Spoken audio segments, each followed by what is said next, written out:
হাগ্ৰামা মহিলাৰী ডাঙৰীয়াৰ এই বিষয়বিলাকৰ ওপৰত ইমান ধাৰণাও নাছিলে। মই যেটো ভাবিছো এতিয়া চৰকাৰত আহি তেখেতৰ ইমান কনসেপ্টও ক্লিয়াৰ নাছিলে। সো চৰকাৰটোনো কি তেখেতে ভালকে বুজি পোৱা নাছিলে। গণতন্ত্ৰটো কি সেইটো তেখেতে ভালকে বুজি পোৱা নাছিলে। গভৰ্নেন্স সিস্টেমটো কি সেইটো কথাটো তেখেতে বুজি পোৱা নাছিলে।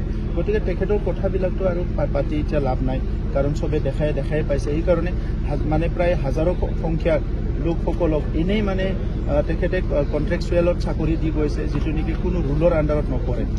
তো সেইবিলাক বহুতখিনি মানুহক হাৰাশাস্তি কৰি থৈ গৈছে।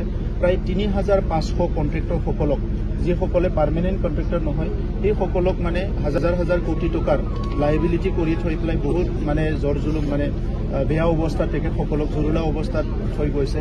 তেনেকুৱা বহুত উদাহৰণ আছে।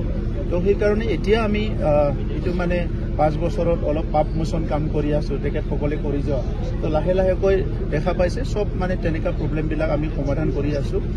2020ৰ আগত কন্ট্ৰেকচুৱেল দিয়া কিছুমান এমপ্লয়ী আছে, সেইসকলৰ ৰাস্তাও আমি চাই আছো কি কৰিব পাৰো। আদাৰৱাইজ 99 কমপ্লিট হৈ গ'ল। 6 মান্থৰ যিখিনি আছিলে সেইখিনিও কম দিনৰ ভিতৰত কমপ্লিট হ'ব।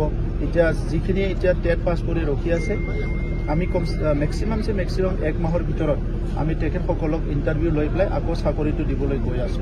হাগ্ৰামা মহিলাৰী ডাঙৰীয়াৰ এই বিষয়বিলাকৰ ওপৰত ইমান ধাৰণাও নাছিলে।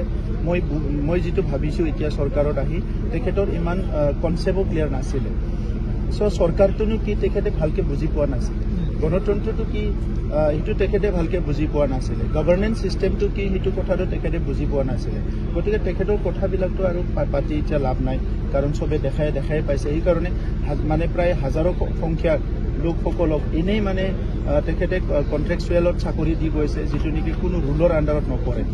তো সেইবিলাক বহুতখিনি মানুহক হাৰাশাস্তি কৰি থৈ গৈছে। প্ৰায় ৩৫০০ কন্ট্ৰেক্টৰসকলক, যিসকলে পাৰ্মানেণ্ট কন্ট্ৰেক্টৰ নহয়, সেইসকলক মানে হাজাৰ কোটি টকাৰ লাইবিলিটি কৰি থৈ পেলাই বহুত মানে জৰ জুলুম মানে বেয়া অৱস্থাত তেখেতসকলক জৰুলা অৱস্থাত থৈ গৈছে। তেনেকুৱা বহুত উদাহৰণ আছে। তো সেইকাৰণে এতিয়া আমি এইটো মানে 5 বছৰত অলপ পাপ মোচন কাম কৰি আছো, তেখেতসকলে কৰি যোৱা। তো লাহেকৈ দেখা পাইছে সব মানে তেনেকুৱা প্ৰব্লেমবিলাক আমি সমাধান কৰি আছো। 2020ৰ আগত কন্ট্ৰেকচুৱেল দিয়া কিছুমান এমপ্লয়ী আছে, সেইসকলৰ ৰাস্তাও আমি চাই আছো কি কৰিব পাৰো। আদাৰৱাইজ 99 কমপ্লিট হৈ গ'ল।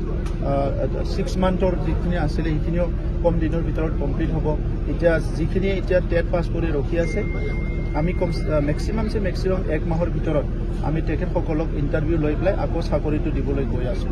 হাগ্ৰামা মহিলাৰী ডাঙৰীয়াৰ এই বিষয়বিলাকৰ ওপৰত ইমান ধাৰণাও নাছিলে। মই যেটো ভাবিছো এতিয়া চৰকাৰত আহি তেখেতৰ ইমান কনসেপ্টও ক্লিয়াৰ নাছিলে।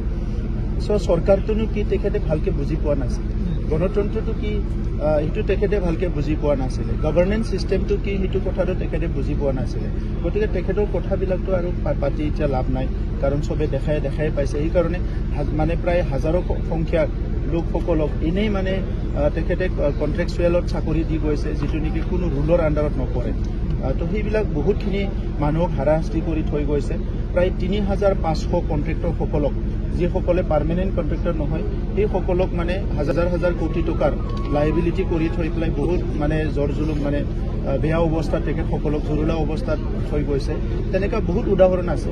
তো সেইকাৰণে এতিয়া আমি এইটো মানে 5 বছৰত অলপ পাপ মোচন কাম কৰি আছো, তেখেতসকলে কৰি যোৱা। তো লাহেকৈ দেখা পাইছে সব মানে তেনেকুৱা প্ৰব্লেমবিলাক আমি সমাধান কৰি আছো।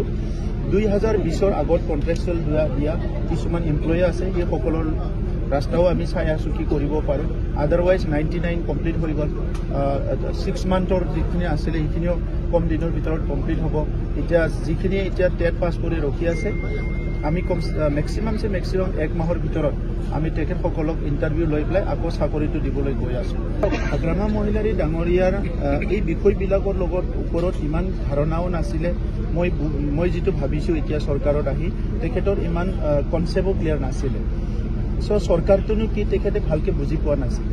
গণতন্ত্ৰটো কি সেইটো তেখেতে ভালকে বুজি পোৱা নাছিলে। গভৰ্নেন্স সিস্টেমটো কি সেইটো কথাটো তেখেতে বুজি পোৱা নাছিলে। গতিকে তেখেতৰ কথাবিলাকতো আৰু পাতি এতিয়া লাভ নাই, কাৰণ সবে দেখাই পাইছে। এই কাৰণে মানে প্ৰায় হাজাৰো সংখ্যাৰ লোকসকলক এনেই মানে তেখেতে কন্ট্ৰেকচুৱেলত চাকৰি দি গৈছে, যেটো নেকি কোনো ৰুলৰ আণ্ডাৰত নপৰে। তো সেইবিলাক বহুতখিনি মানুহক হাৰাশাস্তি কৰি থৈ গৈছে। প্ৰায় ৩৫০০ কন্ট্ৰেক্টৰসকলক যিসকলে পাৰ্মানেণ্ট কন্ট্ৰেক্টৰ নহয় সেইসকলক মানে হাজাৰ হাজাৰ কোটি টকাৰ লাইবিলিটি কৰি থৈ পেলাই বহুত মানে জৰ জুলুম মানে বেয়া অৱস্থাত তেখেতসকলক জৰুলা অৱস্থাত থৈ গৈছে তেনেকুৱা বহুত উদাহৰণ আছে তো সেইকাৰণে এতিয়া আমি এইটো মানে 5 বছৰত অলপ পাপ মোচন কাম কৰি আছো তেখেতসকলে কৰি যোৱা তো লাহে লাহেকৈ দেখা পাইছে সব মানে তেনেকুৱা প্ৰব্লেমবিলাক আমি সমাধান কৰি আছো 2020ৰ আগত কন্ট্ৰেকচুৱেল দিয়া কিছুমান এমপ্লয়ী আছে সেইসকলৰ ৰাস্তাও আমি চাই আছো কি কৰিব পাৰো আদাৰৱাইজ 99 কমপ্লিট হৈ গ'ল 6 মান্থৰ যিখিনি আছিলে সেইখিনিও কম দিনৰ ভিতৰত কমপ্লিট হ'ব এতিয়া যিখিনি এতিয়া টেট পাছ কৰি ৰখি আছে আমি মেক্সিমাম 1 মাহৰ ভিতৰত আমি তেখেতসকলক ইণ্টাৰভিউ লৈ পেলাই আকৌ চাকৰিটো দিবলৈ গৈ আছো